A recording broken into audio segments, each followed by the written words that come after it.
It's who you are as a person. I feel like that's a little controversial, but it is. Like, it's just, who are you? Like, do you innately have these skills and this drive to push yourself and go these massive levels, these massive jumps? In our performance reviews, we're looking at how are you scaling? You have to be scaling faster than the business to make those leaps. And at some point in time, Flock was growing at 100%. We were growing at 70%. That meant I was reinventing myself 100% every single year or faster. That's insane. A normal person doesn't want to do that. It's giving up vacations. It's giving up your weekend. You have to sign away these different things. And if you don't want it, you are never going to get there. What's up, everybody? Welcome back to another episode of 10X Recruiting, brought to you by MetaView. Sal, we got a big one today. I've been tracking Laura for years. This is her first podcast anywhere. So we got Laura Barnes, who's the VP of Talent from Flock Safety. What were your takeaways? She's had an incredible trajectory in the last few years at Flock. And a lot of what she puts that down to is like very innate characteristics, which I think is very innate, I would say, but also like things that are that in a way that anyone can be. Like, hey, working fucking hard and being like super responsive and like all of these great things. I just think it's like a really good reminder, especially on this podcast. And you and I, we can get super caught up in some of the almost like the technical aspects of what great recruiting is. But also there's like a portion of it, which is just like doing the grind and eating the glass and all this stuff. And I think that comes through in like from her really strongly. So that's probably my biggest thing that folks can take away from this. I even think about this sometimes as a founder, to be honest, is like, don't forget, actually, sometimes it's like outlasting other people is the most important thing. And like showing up the next day is the most important thing, actually, not actually making the best decision in a funny way. So that's my biggest, if that's one thing that I would sort of be inspired by, it would be that. I had two along the same lines as yours, which is if you want to ascend really quickly in your career, you got to do these three things. One, be really good at your job. Two, constantly reinvent yourself to keep up with the pace of the company. And three, be likable.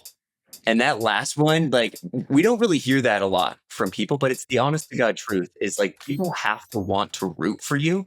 They have to like working with you. And if you want those opportunities in your career, like you got to do all three. And you can't have one or two without the other one. So I love that one. The second one for me is you can't teach gut. So I asked Laura, like, how does she assess managers, like incoming managers at Flock? And she still meets with almost every single one of them. And I was expecting like, oh, this is my question. Like, and we did talk a little bit about that. But then she said, you either have it or you don't. And there is this like innate thing of some people are really good at interviewing, others are not. And there's no amount of structured interviewing that is going to solve that person's problem if they're not good at it. And I think it's just a good reminder for everybody that skills, some are teachable and you can get better at, but some come from a divine power. And if you don't have those, we should focus you in another area.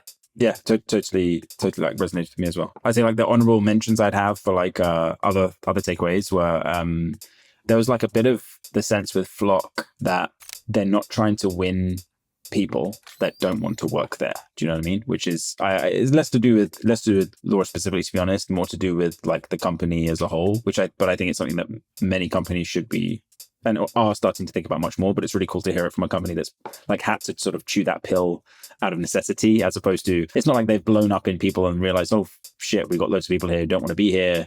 You know, and they're not culture fit, we should get rid of them. They've actually just like, because of the nature of their product, they always had to focus on people who actually wanted to be there. And so it's cool to hear from her on that. And then the other thing is, you know, we had this old chestnut around quality of hire versus time, and which I don't love. I still think the time to fill is like a great way to think about the efficacy of a team. So I understand the points that people make around quality is more important. I just think that the better way to think about it is quality is a given. Of course, the quality matters. Otherwise, this would be the easiest job in the world. Just get anyone to fill any seat. So quality you keep as a constant. And then the job is do it as quickly as you can. That's the way I think about it. Yeah, she actually said when they focused on quality, actually the time to fill went faster. So this is one of my favorite episodes. I've been trying to get her on the podcast for more than a year. So I hope you guys enjoy this as much as I did. Here's my conversation with Laura. This is 10X Recruiting, a podcast from MetaView. Let's get after it. Laura Barnes, I believe this is your podcast debut. Is that correct? It is. And honestly, this might be my first and last. Good. For those that don't know, you lead talent at Flock, which I think is one of the sickest companies on planet Earth. I will get into my fanboyism in a bit. But I first want to talk about you. So you and I met last year at dinner, and I think you're the best recruiting leader I met in 2025. And there's two reasons why. One, you can talk, like you have the gift of gab and you're a dynamic human. Two, you are brutally honest. Like you say the thing that other people are thinking, which is a very rare trait. So 10 minutes into our dinner, I like stopped you, if you remember this. And I was like, what is going on here with you? Like, where did you come from? And we got to this thing about your dad. So can you tell the story quickly about your dad? I was very lucky to have like such a badass dad. I don't know. Like I loved it. He had a amazing almost 40-year run at UPS, which is not like the sexiest company that ever existed, but he got his start putting boxes on a truck, which is sick. And then culminated his career being like the CIO, which is wild. Like not many people end up having like a career arc that is like that defining that wild inside one company where you realize so much potential. And so when I was like a little girl, I used to always like tell people, I was like, my dad is the chief geek. Like, how freaking sick is that? Like, you don't have a chief geek in your house, but like I do. And I knew from a very early age that I wanted to be that. And so I would joke with my dad all the time that I was like, I'm going to go and be the CEO of FedEx. And I'm going to take UPS down. And like, I'm going to come out on top. I'm going to do like a bigger, better role. And so we always had just like a really lovely, like back and forth competitive nature. And I think that ended up being like really what pushed me in my own career, and probably why I've gone so far is like, I set goals for myself because I was like, how do I one up him? How do I become a director before he did, a VP before he did? How do I get to the C-suite before he did? So I'm competitive. He is too, but it makes a really good like daddy-daughter duo. Like, how my fun. God. I told you this, like we sat across it from each other at dinner. And I told you by the time that dinner ended, I was like, I want my daughter to be just like you. And I want our relationship to be just like this. Because the story I tell myself is that it's hard to be an early leader. Like I was an exec in my late 20s. And there's a lot of shit that you're figuring out for the first time that you've never experienced before. I guess my first question is like, how do you handle that? And then the follow along to that is like, does your dad help? Like, do you guys stay in contact about that stuff? Yeah. He's like one of the first people I call every time I get a promotion. And like, I love it. Like, I don't know. There's nothing more exciting than being like, holy shit, dad, I did it. Like, look at me go. But I mean, at the same time, when I was graduating college, I remember I was getting towards the end and I did not have a job, nor a future, nor an idea of honestly what I was going to do. I ended up calling my parents and literally telling them I was going to make bracelets in the basement. And I just remember my dad being like, like, what is happening? Like, there's no way this girl's coming home to live in the basement. Like, no. And I ended up going to a career fair solely because I just wanted to put on like a cute business outfit and get drinks afterwards, if I'm being like very honest. And I ended up getting a job from it and still getting the drinks. Nice. Did both. But that was really like the jumping point for my career. And when I got into like recruiting and fell into it like everybody else, and then just started believing in myself. Like, I think when you think about career growth and trying to go super quick, like even at Flock, joined as just a recruiter. 5 years later, I'm a VP. That's super unheard of for most people. And most people just honestly won't ever realize it in their lifetime, which sucks. And I think part of what gets you there is honestly like who you are. Like, you innately have to be born with some of the traits to get to this level. And that is like drive. That is being strategic, creative, ambitious, having a strong work ethic. No one else can do that for you. No company is going to give you those skills. You either have it or you don't. And if you don't have it, you're probably not going to go have that massive career arc because you're not going to have the internal drive to actually go and do the hard work that comes with it. And that's the hard piece. That is where you're having late nights. I literally nap on my floor in between meetings. Like, I'll take a quick 5-minute cat nap right back here. It's very cool of me. I'm a weirdo, but like it refreshes me, but I don't have time because I'm going to work the rest of the night. And you got to get up early and you do it again. And even when you're having bad days, you don't get to show it. You have to like hide it away. You have to constantly be optimistic. Anytime you get a bigger title, you basically have signed away your right to cry, be sad, be tired, not come up with a solution to the problem. And so you have to show up every single day optimistic. A lot of people at Flock have always heard this like early story I tell people. But like when I got here, I remember I was just having a terrible time. It was really tough. Like on my first day at Flock, got told, we are so excited we hired someone who is a hardware recruiter. I was not a hardware recruiter. I'd actually never done it. And I just remember sitting there and being like, holy shit, I'm going to be found out in my first 90 days and I'm going to get fired. Like, this cannot happen. And so I worked incredibly hard, like a psychopath, putting in all the hours. I closed my first staff engineer in like my first 30 days of being there, went on to close 22 people in 1 quarter and never was sad. But what I did do is in private, I would cry in the shower with a glass of wine. I wish I was kidding. But that is literally how I got through it. And I talk to everyone at Flock and I tell them that story when they start and they're having a bad time. I'm like, you're going to have a bad time. You're going to cry in the shower, just like I did, or whatever your favorite flavor of like sad depression is. But like when you do that, it's in private. It is never in the workspace.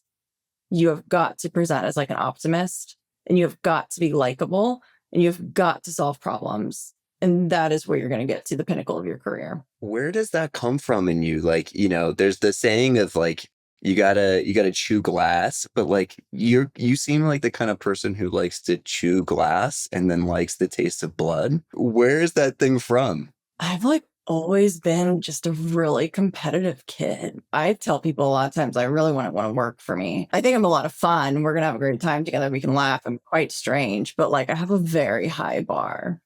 And I do not like when people don't meet it. And I've been like that since a kid. Like if there was a mental math competition, I suck at math, but I won that thing and I had to win. So I've just like innately had that drive. It's probably something that like my dad instilled in me at like a young kid, always having to be first in sports, always having to be first in gymnastics. The only reason I quit that, I got way too tall. Couldn't go around the bars anymore. 5'10" doesn't really fly. Gymnasts, let me say, they are quite smaller than me, but I have to succeed. I don't know. I wake up every single day and like the thing I tell myself is like, I can and will be the best. Like I'm definitely a psychopath to some degree. So I would love to hear the story about like how you found Flock. Actually, why don't you first start with what is Flock? Why is it important to our country? Flock is a public safety technology company. We were founded on the mission of wanting to eliminate crime and then create safer communities in America. It's extremely powerful. It's really cool. We build a variety of devices today, license plate readers, video cameras, gunshot detection devices, drones, and a variety of software products. Right now, we are solving about 20% of the crime in America, which is really cool. It's a massive footprint from like where we were even just like 3 years ago. It's crazy. Okay. So how did you find it? And then like, what's the story of like how you got in there? Luck, truly. I was working at a different company called Park Mobile at the time, mobile parking app, not very sexy, but let me tell you, I made that thing sexy to people.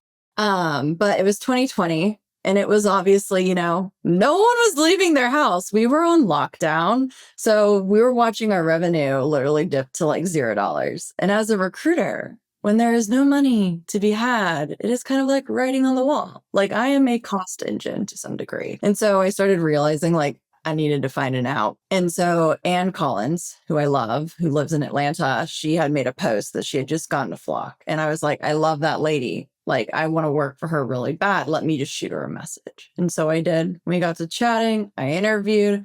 The rest is history. I took the job. To be totally honest, I did not realize what I signed up for. I thought I was going to a company where I would fill like 70 roles a year.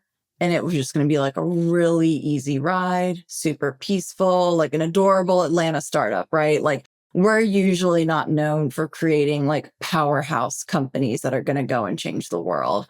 I was quickly mistaken. We posted like 100 roles. My first quarter there, I was a team of 1 with a coordinator and my director, hence the crying in the shower.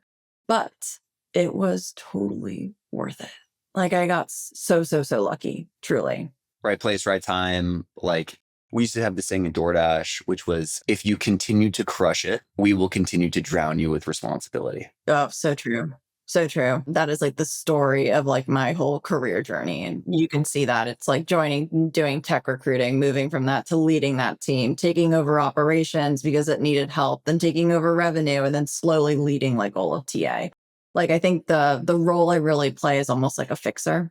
Like when things aren't going the right way, I'm usually the right person to like bring in to get it back on track. Yep. Solve problems is the thing. So as I mentioned, I love Flock. I'm a legit fanboy, as you know, because I've sent you candidates of like friends and people that are close to me. I want it in my neighborhood tomorrow, but not everybody shares that same view. And the company has had major detractors, major public detractors.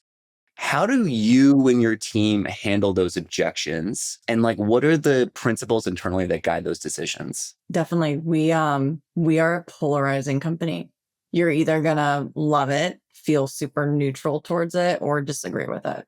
And so I find when we're dealing with different candidate types, you kind of have to figure out like where they sit in that spectrum, right? There are some people that do not even want to have a conversation with you. They don't want to talk about it. They're just done.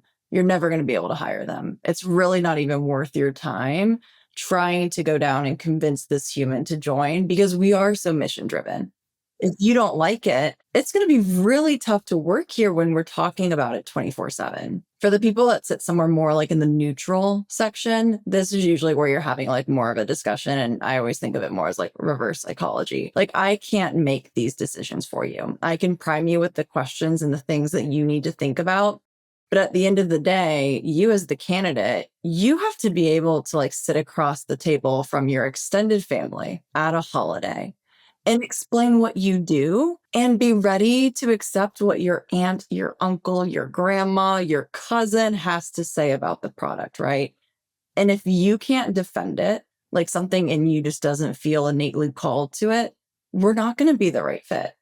Like we're not going to try and force you into this box and ask you to come and build something you don't believe in. Because again, you're probably going to leave. Like we're really looking for the candidates who are positive towards it or on the more like positive neutral spectrum where we do like a little like bit of like dissent, like come in and challenge it, right? Like think about how we're building the product and make sure that we are building it in a really great ethical way. But you also have to believe in it. I can imagine your team gets some pretty nasty emails from people you reach out to. 100%. They're very creative. I will say that. Okay. Changing topics here. So in my pre-episode stalking, I saw that you penned an article about quality of hire and the quality of hire journey at Flock. So can you talk about that a little bit? Yes. Yeah. We've been on quite a journey when it comes to quality of hire. I actually did a talk on this like a long time ago for Ashby. It was quite fun. But we kind of started our journey, I think, around like 2023. And what really got me into quality of hire in the first place was just like the belief of like, why the hell are we so obsessed with time to fill when it starts producing like bad candidates? Like, is it actually the right metric that we should all be like holding on to at the end of the day? I would argue no. Like, all I really think it does is if you tell a recruiter, hey, you got 30 days to do this. I'm sorry, I'm going to get it filled in 30 days, whether it's the right person or the wrong person, because you've put this like time stamp on me that's saying that if I can't do it, I did a bad job. Yeah. So I'm incentivized incorrectly. And so all of it came from like, how do I actually incentivize my team to go out and find the best? How do we shape our company to be more focused on quality than speed? And ultimately, I would say when you start focusing on quality, you actually do become faster. It takes a second. It is that concept of like, you have to slow down on the front end. But when you really understand your profile, you're bringing data back to it, what happens in the actual interview process goes really fast. Like our time to fill actually hasn't changed. It's still sitting, I think we're like a company average right now around like less than 40 days. Explain that, because that is not what typically happens. Typically when you focus more on quality, speed goes down. What is the thing internally? Like what happened to accelerate or keep you guys at the same pace as before? Like how did you do that? We are a super action-oriented culture. Like we are trained and we hire people who are oriented to being able to make quick decisions off of like little information. Not saying that that is like a competitive advantage. Most companies have that too. But when you know that you have speed, you have to have speed to market to build these products, speed to market to do these things, you have to get really good. And so when we built out a really strong quality of hire program, and we're constantly bringing data in all the time. So we run our surveys at 90 days, 6 months, and 12 months, which is quite different than like most companies where they're actually only thinking about 30, 60, and 90. So we get like very interesting data where I can actually say at the end of someone's year, how did they do? And we can tweak the profiles way faster, where then we come back. And again, I wouldn't want to work for myself. I'm a crazy boss. So like we weren't going to settle. Like we were going to figure out how do you maintain speed and do this. And it's making sure that you actually have a really strong interview plan built on the front end. You understand the time spacing that you're going to have to go through. And then you really think about, okay, if I only have like 30, 40 days to run this process, from the time I open it, I have to be so aligned. Like I need to get through my applicants really quickly in this time period. I need to hit these screens in this time period. You just have to be super regimented. We also, for a lot of our roles, have to self-source everything. Of course. Like we don't get a ton of fitting applicants, which adds to the journey. So where we're building the interview plan and figuring it all out, we're also trying to source the whole pipeline. Then the time starts and we're like off to the race. Okay. What's in these surveys? Like who do you send them to and what are the questions that comprise the survey? So we're actually like modifying them for 2026 because I'm crazy and I like to update things. But originally what we were really testing for is basically like when you hit these different points in time, would you enthusiastically rehire someone? Okay, so this is like a common question, but my always rebuttal to that is like, is a hiring manager really going to admit that they fucked up? If you don't make it a fear culture, Okay, so how do you do that? you can't punish them. Yeah, you probably have to reward them actually for being honest. Yeah, you can't punish them. So we bring the data back to like QBRs that we're running with like senior leadership and stuff. And we actually don't look at it as a bad thing. We do measure quality of hire on each hiring manager too. And part of that isn't to say that, hey, XYZ is actually doing a terrible job. All of their people are like rated out of 3, whereas this person's all the way up at like a 5. What's going on here? Sometimes you actually find that this person is just a really critical grader. This person is like a rose-colored glasses person. And so it also gives our team a chance to come back and be like, okay, we have to recalibrate across this group. We actually don't understand what's happening. Our measures of these numbers are completely different. Or on the flip side, you end up realizing, okay, hey, this person is hiring the wrong profile. We need to like lean in and actually give them more coaching and guidance. And now that we have this feedback and understand, okay, where are they missing the mark? We can actually go and like spend time with that person, get them back on track and actually fix the issue versus like, if you treat it more like a fear culture, you don't actually know what the issue is, right? Like they're not going to tell you because they think you're going to fire them. There is a world though to where some people just aren't meant to be managers and some people are really bad at hiring. And so have there been cases when you've been like, actually, this person should probably never hire another human being again? We have not blackballed anyone yet. Not yet, but there are definitely, you get those spidey senses when you start looking at the feedback or the data and you're like, something is like wrong here. And so I wouldn't say quality of hire is going to be your end all be all of like, should this person be a manager or not? Hiring is a portion of it, right? We want to make them right. I'm committed to training you. If you want to go on this journey, I will make you better. But it does get interesting if you clearly are having an issue with hiring and then you're going to the HR side of the house. And now you're having an issue with like developing, you're having an issue with like promoting people, moving them forward, career growth, all of that. At that point in time, I would say you have a bad problem with your manager. And you probably do have to have the conversation, right? Of like, do you actually enjoy this? Because some people don't, and they're too scared to say it. And if that's the case, you might be able to take them out and bring them back to an IC role where they're happy and they're doing the work that actually fulfills them. Other times, it's just kind of like it ain't gonna work. Like we gotta part ways. Like you have to be a good manager. Like at the end of the day, your job is to basically hire, develop, and retain. And to be right. At the end of the day, like you need to be right. So, okay. So how do you think about quality of hire in tandem with company performance reviews? Like, are these things like running in parallel? Or are they stepping on each other's toes? Like, what are you guys doing with the HR team? They do run in parallel. So we actually do our performance reviews as like quarterly pulses. They're quite interesting. So they hit 4 times a year, but they're very short and fast. So again, theirs is basically like 2 questions, kind of again, hinging on the would you rehire a person? And then we also focus on did this human like scale? And we look at it as, are they scaling slower than the business, at the speed of the business, or faster than the business? And then we basically take those scores and we throw them up into like a 9 box, which is a fascinating way to do it, but it works for us. And our questions and quality of hire kind of reflect the same stuff, but like we don't use quality of hire to influence like promotions. We don't use it to influence like your merit or anything like that. It's basically giving us more of a gauge on you in this role today. Are you effective? Whereas like your performance reviews tend to look more at like, yes, today in this role, are you effective? But also like, what is your long-term trajectory at Flock? Where should we actually go and like invest in you? That is kind of the difference between like the two of them, but they do run in parallel. We just use the data differently. Yeah. When you're seeing quality of hire in an area spike, right? I'm assuming the first thing you do is making sure that the calibration between this group and another group is kind of like on par, but say it's like spiked for the right reasons. Are you guys then like diving in and figuring out like what's going on with the assessments and like where are these people getting it right and trying to back into how to do that in the rest of the company? Yeah. Yeah. How's that going? I mean, it's like a hard thing to like track. Like some people inherently are really, really good at hiring and they just have that like secret sauce about them. They know how to build the assessment. There's some part of it that I think is always gut, which is like a hard thing to like go and replicate across all of your managers, right? Like I can't teach you gut. You either have that or like you don't. And if you don't, you're going to have a harder time hiring. Like that's a big uphill battle that you're going to have to overcome. But if you do have gut and you have a good interview process, we're going to have a much easier time, right? But we can definitely take, like, if there's a team where everybody's getting like 5s, like for instance, we do a really good job hiring engineer 2s. Like we crush bringing in junior level engineering talent. We're so good at it.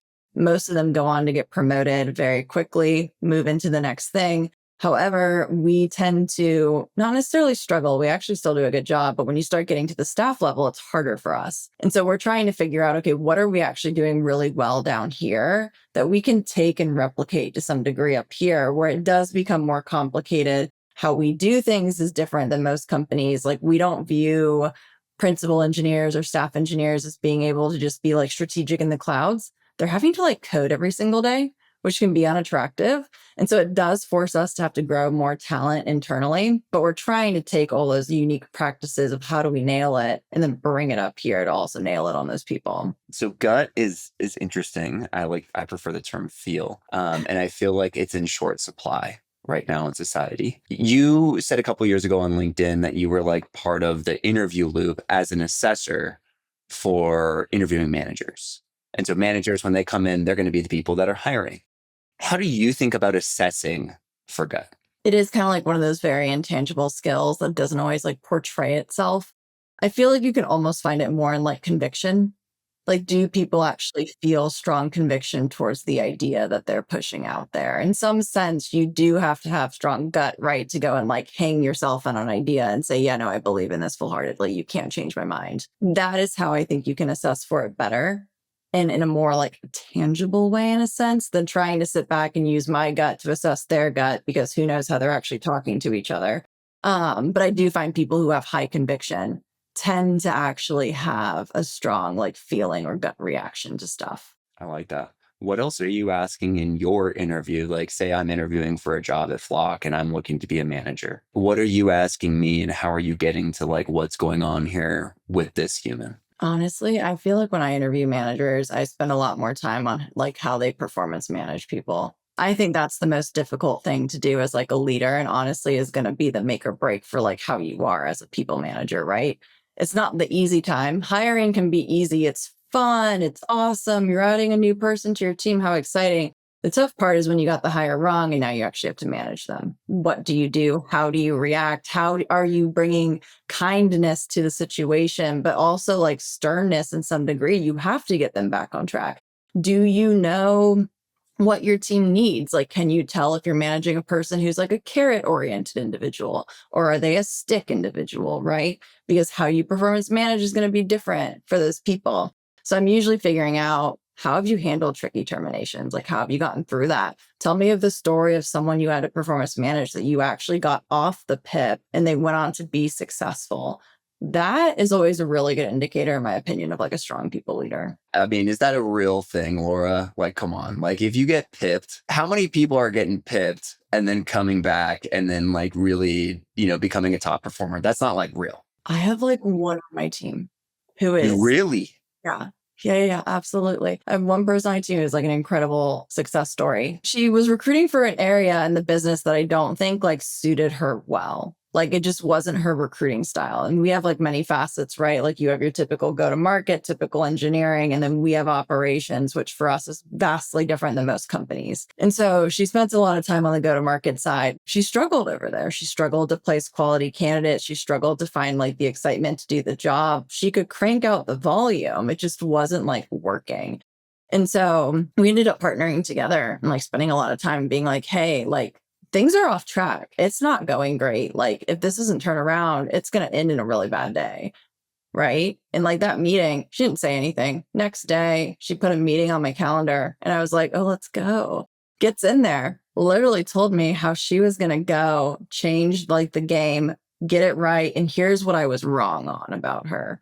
And I was like, this is the best thing that ever happened to me. I was like, this is sick. I was like, why doesn't everyone like show up like this? Like she wants it. And if you want it, I'm so willing to like ride and put in the energy and like pour into your cup, right? And so we ended up moving her to the operations team where she is wildly successful. She crushes those roles better than like anyone else I have. And I'm so proud. Like she's probably one of my best success stories and I don't even know if she knows it. Wow. It's a great story. I think it's like a pretty rare human on the other side required to do that for sure. It's hard. I would say she's one of the only one, really. Yeah. Most people, I don't know. I mean, when you're faced with a pip, I would say most people end up just rolling over. Yeah. Like it is really hard to find that like fire inside yourself, right? To like wake up and be like, holy shit, like I want to do this. I want to be here because you're feeling rejected and it's hard. And you have to overcome that emotion and like snap back into your work and like want it. And that again, that's tough. You're either born with that or like you're not. It's so interesting because I've always hated pips for the reason of like, typically it's like the legal version of CYA to make sure that we document everything, but we really are just going to fire you regardless. And so I've always said, I'm like, what are we doing here? Like, this is like a performance. This is theater. This is company theater. Like, let it go away. And there's been a couple friends who have had these stories. And so a data scientist once told me, Nolan, anecdote, plural is not data. So I do worry about that, but I think that's a sick story. It is a cool one. They're like one in a million, but it's just those moments where I'm like, I don't know. I think you can separate like great people leaders from like good ones and Totally. how they handle like adversity. It's very easy to manage a team when everything's going well and everybody loves you, but it's very hard to get a team back on track when things are going wrong. I think that's exactly right. So I want your feedback. So when I interviewed managers, which I haven't had to do now for like 6 years, which is amazing. But when I do, my talk track was, tell me about the biggest team that you built. How did you build it? And then did you fire anybody? And what happened? I've said this before, but like the number one thing I learned from people through this is that typically they move too slow. Like, and then I was like, what did you learn from that situation? And it's like, well, I wish we would have moved a lot faster. Is that generally like what your talk track is when you're interviewing these managers? 100%. People always move too slow, especially I think when you're at that manager level, right? And you're still learning how to guide and coach people, and you're still wrestling with how to make decisions and when's the right time to make the decision. Usually the pitfall people fall into is like holding on for too long on a lot of different things. It doesn't just have to be performance management. It could be holding off too long on like a business decision you have to make because you're freaking out and you don't have all the data. So instead of acting, you end up sitting back and it causes more harm. It always does. Yep.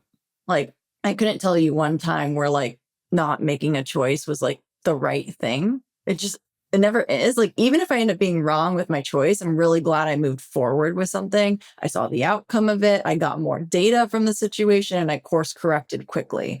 Versus like when you're sitting there in like analysis paralysis, like no more data is coming to you. You're just holding your team back. You're holding yourself back. You're holding the company back. You're not being a good people leader. You said something earlier about being action oriented, and action reveals the next step. I think oftentimes what people want in their head is like the whole map laid out of how they're going to get there. And it turns out basically after step 2, we have no idea. Like it is entirely a guess at that point in time, but action informs the next step.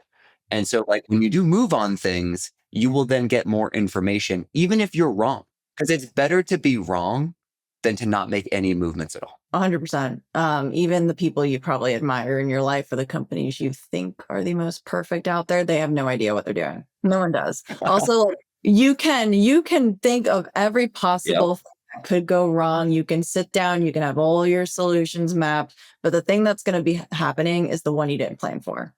Always. You can't plan for everything. You just have to like take the leap. Again, believe in yourself, trust your gut, trust your feelings that you're making the right choice, and then be ready to go with that next set of data that comes in. All right. Last one is like, I'm just like fascinated by your rise. And I think about careers as kind of like a game of Mario. And, everyone starts at level 1, but in careers, you can jump levels. Like you don't have to go to 2 and then 3 and then 4 unless you work at Google or Meta or a very large company. If you work at smaller companies that are on high trajectories, you can go from level 1 to 4 and from 4 to 8 and from 8 to 12. And like those things can happen in careers. Tony, who is DoorDash's CEO, used to say, which drove me insane, companies scale exponentially, people scale linearly. Mm-hmm. And I would add, like, it drove me crazy because it was like a motivating thing and it definitely worked, right? It's like all of us who have scaled really fast have some sort of trauma and like they know how to like get the best out of us by saying, oh, you can't do it, sort of a thing. Like, oh, really? Like, let's go find out. As you seem a very similar person. The addition I'd make to Tony's sentence is companies grow exponentially, people grow linearly, except for the exceptional people. They figure it out. How have you managed to do that? Like, what is the secret to you doing it? I wish there was like a secret sauce or like a playbook. Everyone would probably do it then, but not really. It's taxing. I always boil it down to, I think, like 3 things, I would say. Again, it's who you are as a person.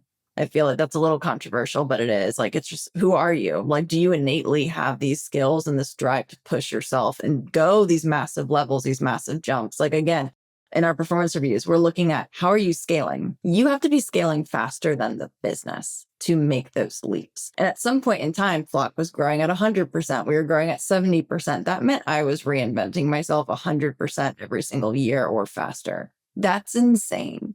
A normal person doesn't want to do that. It's giving up vacations. It's giving up your weekend, right? You have to sign away these different things. And if you don't want it, you are never going to get there. So again, who you are as a person, first one, like, are you competitive? Are you going to push yourself? Do you want it? And like, I'm totally like a stick person. Like, you kind of got to beat me down and tell me no. And I'm going to like rise and be like, oh, I can absolutely do it. But also on the person note too, is like, yes, you have to have that work ethic, that drive, that passion for it, but you need to be likable. People don't realize that, but you need to be likable. I am an absolute killer. Like, again, I'm a crazy person, but I am so genuine and I'm super transparent that most people want to root for me. And dynamic.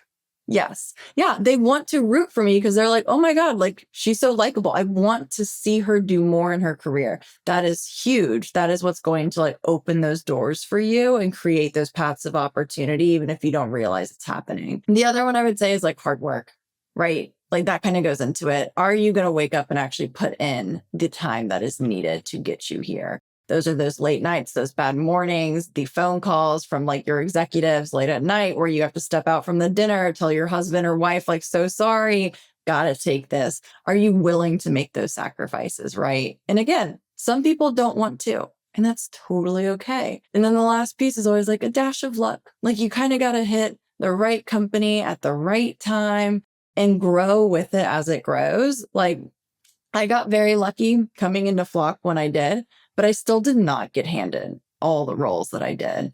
I had to grow with it so that when they were ready for that next level of leadership inside of recruiting, I had already positioned myself as someone who was doing that job. So that when they were like, do we have anyone internal for it? my name came up as one they suggested. And that's the same thing I would do all the time. When we were looking for a VP, we didn't even go external. I got it because I'd already been doing that job. And so it's constantly pushing yourself to like, hey, are you operating at that next level? Even when you don't have the title, even when you don't have the pay, are you willing to do it? That's when companies are actually going to be willing to promote you. Laura, I'm telling you, you are like, I think you're one of the best in the game right now. And this is your first podcast. So I'm going to make you promise that you're going to have to come back later this year and tell us what you guys have been working on so we can go deeper into the actual operations of the thing. But I can't thank you enough for taking the time. You're the best. It was fun. I enjoyed it.